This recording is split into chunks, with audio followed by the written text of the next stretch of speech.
內地嘅物業如果百年歸老之後轉名俾啲仔女，會唔會好麻煩呢？呢度又幫大家避開個大坑。第一種情況咧就係、如果你生前冇立遺囑，就要跟大陸嘅法定繼承㗎啦。第一繼承人咧必須要配偶、子女或者父母嘅。咁聽落去係咪好清晰呢？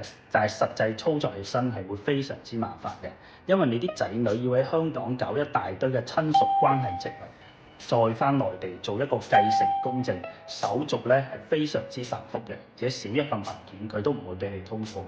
所以最醒目嘅辦法咧就係提前立好遺囑。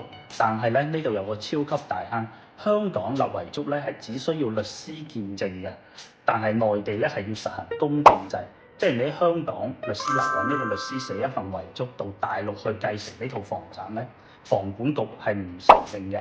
咁正確應該點做呢？係呢份遺囑你喺香港立好之後，一定要經過中國委託公證人做公證，喺內地咁樣先有法律效力嘅。將來啲仔女咧拎住呢份公證書就可以乾脆利落咁直接轉名啦。咁買樓係為咗留份保障俾啲仔女，係唔希望留低啲手尾。如果大家想了解內地房產嘅繼承手續咧，可以喺評論區留言。